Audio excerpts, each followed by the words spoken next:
प्रणाम गुरुजी।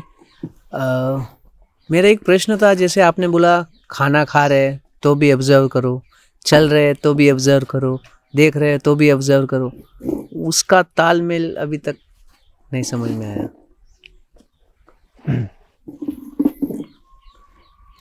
मेरी उत्तर थोड़ी लंबी इसलिए होती है कि एक प्रश्न में कई प्रश्नों को उत्तर देना चाहता हूँ कि दूसरे पूछने वाले का अपने आप उत्तर ही मिल जाए। जी जी। भारत के भूमि पे पहले से सत्य की खोज अंदर भीतर आंतरिक खोज में शुरू से रही है।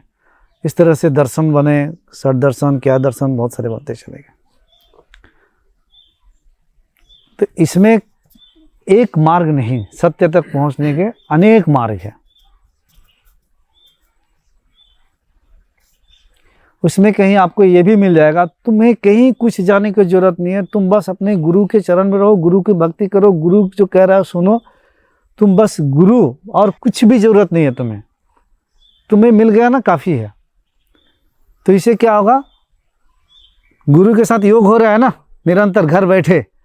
जब योग होगा आपकी चेतना बढ़ते बढ़ते, तो गुरु में आप एक दिन क्या होगा कि विलीन हो जाएंगे। गुरु की जो स्तर है उसमें आकर एक दिन विलीन हो जाएंगे। ये सिर्फ गुरु का महत्व भी बहुत दिया गया है। आप सिख धर्म में जब जाएंगे तो सिर्फ गुरुओं को ही महत्व दिया जाता है। इसलिए नहीं कि उसके सामने अपने अभिमान स्वाभिमान बढ़ाने के पाने का चक्कर में। गुरु की भक्ति का मतलब होता है हृदय से उसके साथ योग, क्योंकि वो भी तो वहीं से है, तो उसी में विलीन हो जाओगे वहीं। तो गुरु वाला कभी कभी टफ सब्जेक्ट आ जाता है, गुरु के साथ योग करना, क्योंकि थोड़ा मुश्किल होता है। क्योंकि गुरु के सामने इसलिए क्योंकि गुरु भी तो आपके जैसे, जितने करीब आओगे तो देखोगे कि ये तो गुरु और मुझ में ज़्यादा कुछ फ़र्क नहीं है, तो मेरे जैसे ही खा रहा है, मेरे जैसे ही खाना पीना खा रहा है, मेरे जैसे ही बैठ रहा है। अरे मुझे एक रोटी ज़्यादा चाहिए था तो ये भी मेरे सामने एक रोटी ले लिया। गुरु होता है भगवान की तरह, तो ये इतना रोटी क्यों खा लिया, इतने थोड़े से खाना चाहिए था, इतने, ये भी तो ऐसे ही कर रहा है, तो इसमें और मुझ में फ़र्क कहाँ है। एक रोटी ज़्यादा क्यों ले, इसके अंदर तो खाने का लोभ है ना। तो उसकी बहुत सारी यहाँ ना लॉजिक चलती है, तो गुरु से कट जाता है वो। तो इन लोगों के लिए भी मार्ग बनाया गया है। आप कोई सगुण ब्रह्म किसी भी, मान लो कृष्ण की भक्ति कर रहे हैं या शिव के ही कर रहे हैं, तो वो सर्व संपन्न गुण प्लस निर्गुण तक ले जाने का मार्ग बनाया गया है। जब कृष्ण के बारे में चर्चा जो हुई है, जब पढ़ोगे या राम के बारे में, तो इस धरती से लेकर मानव से लेकर दैव्य संपन्न गुण से लेकर निर्गुण ब्रह्म सब कुछ समाया हुआ है उसकी, जब उनके बारे में समझोगे तब। लेकिन उतना समझने वाला कौन है, जानने वाला कौन है? फिर भी मार्ग बनाया गया है। असली कृष्ण शिव जैसे दिखाया जाता, आए नहीं आए, उससे हमें मतलब नहीं है। क्या बताया गया है उसमें डूबो, जो आपको एक राह दिखाया जा रहा है उसमें डूब जाओ। तो उसमें जैसे भक्ति करते करते करते जाओगे, तो जिसकी भक्ति कर रहे हो, एक दिन उसी कॉन्शियसनेस में आप विलीन हो जाओगे। वही बात गुरु से भी हो गई विलीन, वही बात वहाँ से भी विलीनता हो गई, उसी में विलीन हो गए। जो ये कह रहा हूँ उसी में आप भी, अब कृष्ण में और आप में कोई भेद नहीं रहा, आप कृष्ण स्वरूप ही हो गए। आप कोई भेद नहीं रहा, अभेद के केंद्र पे आ गए आप। अब कोई कहेगा कि वो कृष्ण, तो वो कहेगा कि तेरा मन की कल्पना है, क्योंकि वही कृष्ण बैठ के यहाँ बह रहा है कहीं तेरे आसपास भीतर सब है, वो इशारा देगा। असली कृष्ण उसके अंदर से इशारा देगा कि तेरे अंदर भी है वो, लेकिन वो वाला उसको वहीं पे चित, तो बात वहीं पे गड़बड़ हो जाती है, बड़ा मुश्किल होता है। इसमें कई गुरु देखते हैं कि इस झमेला में पढ़ना नहीं है, जैसे बुद्ध या और भी कई हुए, तो वो बोलते हैं कि चलो ये देवी देवता का बात नहीं करेंगे, तुम सीधी सीधी इधर आओ, तुम सीधी सीधी जानो, आना है तो आओ, नहीं आना है तो तुम अपना समझो।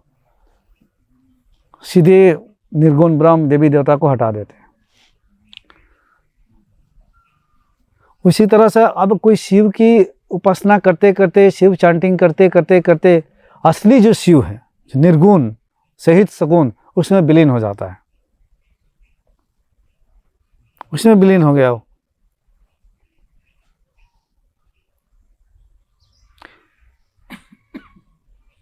आपके ये प्रश्न को उत्तर दे रहा हूं, धैर्य शक्ति बनाए रखना। बिना धैर्य शक्ति है ये भी एक देवी है। कहता हूं ना, दैव्य संपन्न गुण नहीं आएगा तो आत्मज्ञान भी नहीं आएगा। ये हो गया। अब कुछ लोग कहते हैं कि चित्त के अनुसार तुम्हें ज़्यादा और साइंटिफिक माइंड वाला है तो शिवा भी हटा दो, कृष्ण भी हटा दो, गुरु भी हटा दो, तुम्हारा श्वास है ना तुम्हारे साथ, तुम्हारा श्वास है। तो हर जगह योग करवाया जा रहा है। यहाँ भी उसका मन को कोई कृष्ण रूपी विकल्प हो या जो भी हो उसके साथ योग करवाया जा रहा है। यहाँ शिव को कोई विकल्प बनाकर योग करवाया जा रहा है, या तो गुरु से डायरेक्ट योग करो। यहाँ भी बात नहीं बनी, उसका चित्त को पढ़ के देखा गुरु, तो अब उसके चित्त को योग करवा रहा, उसकी पूरी कहाँ एकाग्रता करवा रहा है? श्वास पे। श्वास को पकड़ा के दिया। अब श्वास के आवागमन को देखते रहो। श्वास तो तुम्हारे माँ का पेट से ही मिला हुआ है, इसे कहीं किसी की सीखने और प्राप्त करने की जरूरत नहीं है। इसी पे रहो, आना जाना इसी को देखते रहो, देखते रहो।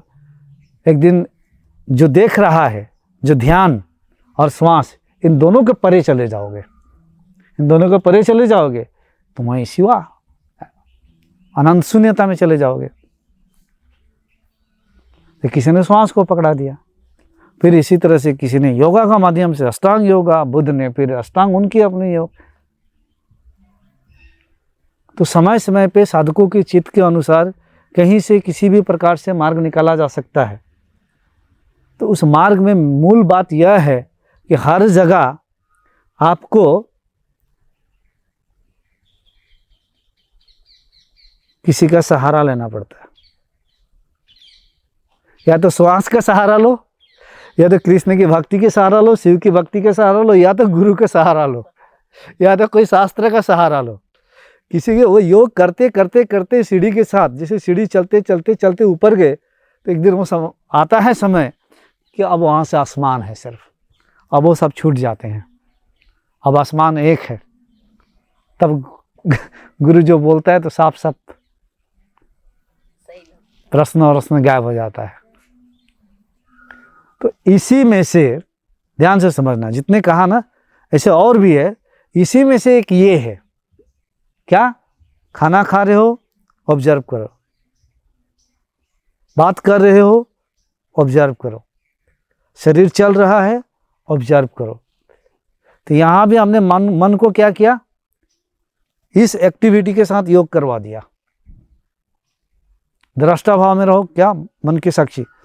ध्यान को हमने क्या किया? अटेंशन को मन के पीछे खड़ा कराकर उसके साथ योग करवा रहे हैं। सिलसिला वही, यहीं पे भी यहीं पे वही चीज चल रही है। सारा खेल है मन को मिटाने का।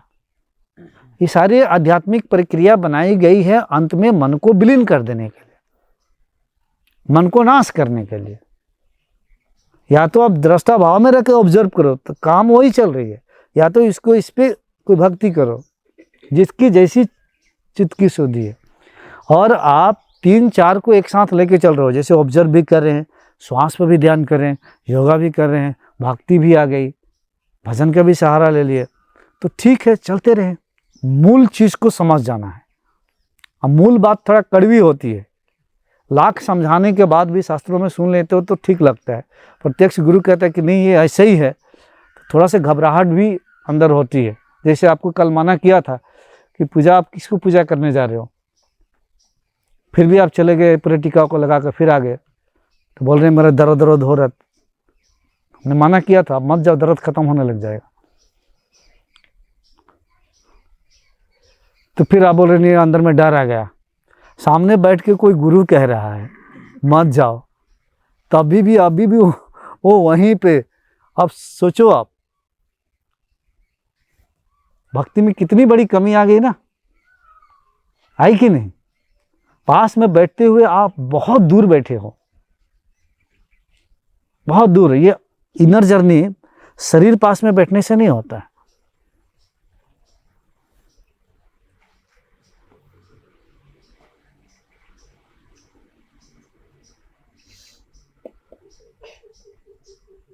ये है। तो इसे भी घबराना मत आप लोग। जो भी मूर्तियां बनाई गई है उन मूर्तियों के पीछे के सूक्ष्म चीज को समझना। हर मूर्तियों के आभूषण, हाथ आपके ही गुण को दर्शा रहा है।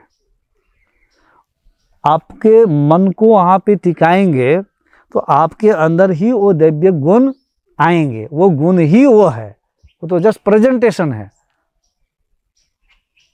किसी भी मूर्ति को जाके देखो या शिवा का नटराज को देखो, उस पूरे ब्रह्मांड का ज्ञान डिपिक्ट कर रहा है। वो आपकी ही गुणों है वहाँ। लेकिन इसमें घबराहट उत्पन्न होती है क्योंकि ये पुराण माइथोलॉजिकल स्टोरी को मैं तो कहता हूँ कि सीधे इसमें मत जाना। लेकिन घबराहट होती है क्योंकि 2500 साल से उसी को पूछते आ रहे हो। लेकिन माइथोलॉजिकल स्टोरी के पीछे की कहानियों के जो ज्ञान है, असली जो ब्रह्म ज्ञान है, आत्मज्ञान है, उसको नहीं पकड़ते हैं लोग और सीधी सीधी स्थूल कहानियों में उसको अपने यहाँ पे बना लेते हैं फिर कल्पना। तो ऐसे लोगों को आत्मज्ञान नहीं होने वाली है। लिख के रख लेना अपने डायरी में, चाहे वो जितने बड़े गुरु क्यों ना हो, कहीं बैठ के कितनी भी कहानी बोलते रहो, नहीं होगी। कैसे होगी?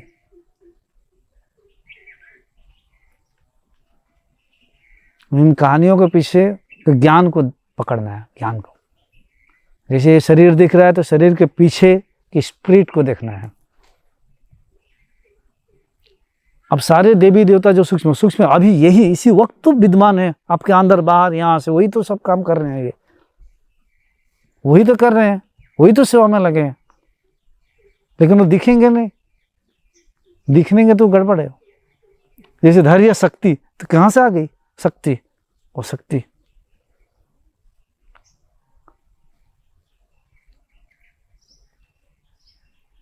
सूक्ष्म बातों को समझनी चाहिए। कुंडलिनी जागरण तक तो गुरु लाएगा, योग में करके बहुत निकाल देगा, लेकिन अंतिम वाले में ये सारी क्लींजिंग होनी पड़ेगी।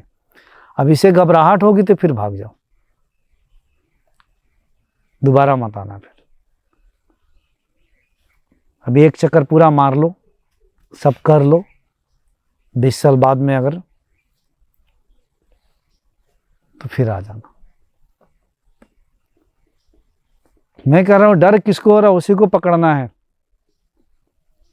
तो साफ साफ ये जाहिर है कि डर लगता है तो आप उसको थोड़ी पूजा करने गए हो, आप तो अपने डर को पूजा करने गए हो। You are worshipping your fear. मेरा कहने का मतलब ये था कि अगर वो छूट जाएगा तो वो थोड़ा दर्ददायी रहता है, वो मैं बता रहा था, बस वो था। वो डर बोले तो अपना खुद का कि भाई मैंने ये नहीं किया।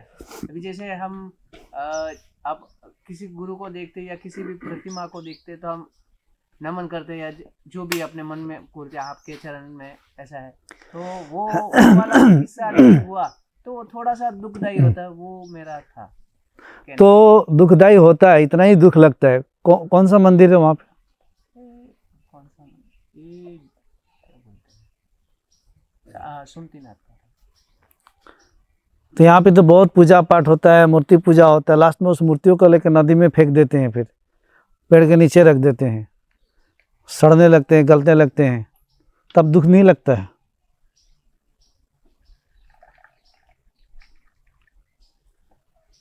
वो तो मंदिर में होता, तो मंदिर में होता। सुन लो एक कहानी, फिर सुनो। पहले भी ये कहा हूँ, फिर से दोबारा कह रहा हूँ आपके सामने बैठकर। इसी मानसिकता के वजह से समाज में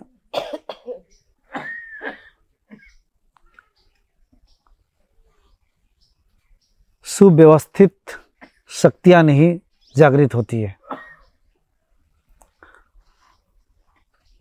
एक लड़का था, सुना होगा तो चुपचाप बैठे रहना।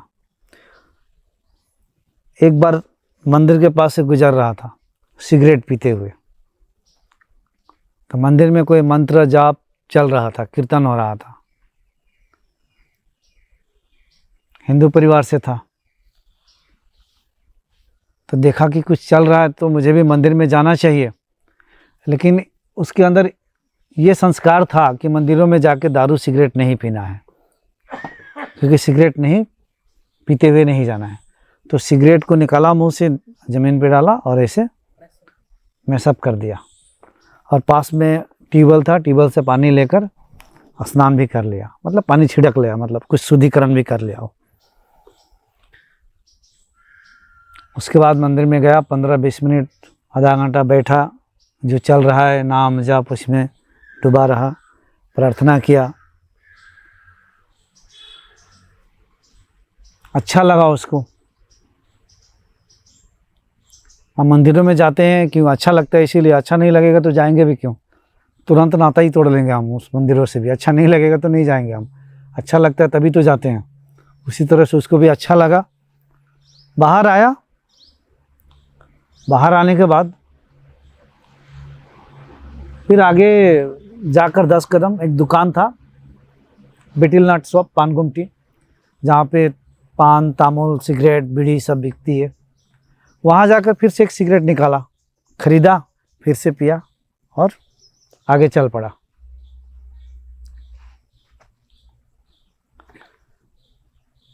ये घटना जैसे मैंने देखा तो मैंने क्या सीखा इससे कि इसके दिमाग में एक्चुअली चल क्या रहा है, कहाँ से स्टार्ट हुआ, क्यों ऐसे हो रहा है, मैंने उस चीज़ को देख रहा हूँ। तो ये उसके दिमाग में देखा, उसकी जब विचार को, कि हमें सिगरेट पी के नहीं जाना है। ये बात उसको अंदर से पहले डाली गई है, उसके परिवार ने डाला है, दादा परदादा ने डाला है। क्यों? कि यहाँ पे ईश्वर का स्थान है, मंदिर है, यहाँ पे ईश्वर है, मंदिर है, नहीं जाना है। तब तक उसने बढ़िया से बैठा। बाहर जैसे मंदिर की चारदीवारी से बाहर आया, तुरंत फिर सिगरेट खरीदा, पीना स्टार्ट किया। तो मैंने कहा कि इसीलिए तो कल्याण नहीं हो रहा है अपने अंदर। कल्याण तो इसीलिए नहीं हो रहा है क्योंकि इसकी जो टीचिंग हुई है वही गलत हुई। क्योंकि इसने अपने ईश्वर को भी चारदीवारी में ताला मार के रखा हुआ है, इसने यहाँ ही बंद करके रखा हुआ है। अच्छा सोच विचार चिंतन मनन मंदिरों में ही होनी चाहिए। ये तो अपने ईश्वर को यहाँ बंद करके रख दिया है, मूर्तियों में बंद करके रख दिया है, मंदिरों में बना दिया है, चारदीवारी में ही बंद करके रख दिया है। यहीं पे झुकेंगे और बाहर नहीं झुकेंगे। यहीं पे अच्छा हमारी सद्बुद्धि सद्भावना आएगी, बाहर नहीं। हमें तो ईश्वर को कण कण में व्यापक ब्रह्म सर्वगुण धो, या कोई कण कण में है वो। जब कण कण में है, साथ ही है, देख ही रहा है, अंतःकरण में अंतर्यामी है, ये बात उसको पता चले तो भयंकर डर उत्पन्न होगा। वो कहीं भी सिगरेट नहीं पी पाएगा। वो तो ये बात उसके रहे कि अरे यहीं पर भी है, वो है ही वो ईश्वर, देख ही रहा है मुझे, हर जगह है, बाथरूम, टॉयलेट, बिस्तर, हर जगह है। तो उसका मन भी शांत होगा और गलत काम कैसे कर पाएगा वो? तो गलत काम करने के लिए भी मुझे साफ साफ दिखता है कि हम अपने देवी देवताओं भगवान को कहीं बंद करके रख दे। यहाँ आएंगे तो हिसाब किताब, गलती वलती, पाप पुण्य का हिसाब किताब यहाँ हम संभाल लेंगे, वो संभालेंगे। बाहर निकलेंगे हम अपना स्टार्ट हो जाएंगे। घर में मुर्गा, मछली, बकरी की कटाई हो जाएगी, मंदिर में नहीं होती, वहाँ नहीं करेंगे, घर में खा लेंगे। जब उसको पता चला कि तुम्हारे अंदर बाहर सब जगह ब्रह्म है, तो आप कैसे कर पाओगे? जब उसको सचमुच पता चल जाए तो, या तो संस्कार में ही अगर डाला तो आपको मंदिर तक जाने के लिए जरूरत ही नहीं, यहीं पे है वो। और कभी मंदिर के पास से गुजर रहे हैं, योग बन रहा है कि थोड़ा मंदिर में बैठ जाए, थोड़ा ज्ञान आ गया है, तो साकार रूप में कोई पत्थर में भी आप उसको समझ को अपना ही स्वरूप समझ कर उसको गले लगा लो, कोई फर्क नहीं पड़ने वाला।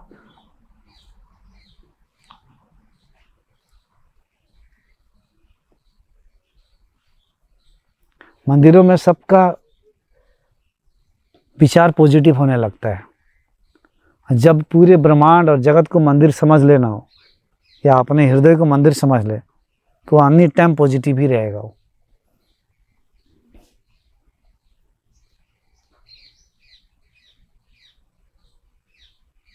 लेकिन ये इंसान बहुत चालाक है, हर चीज़ अपना निकाल के ही रखा है तरीका।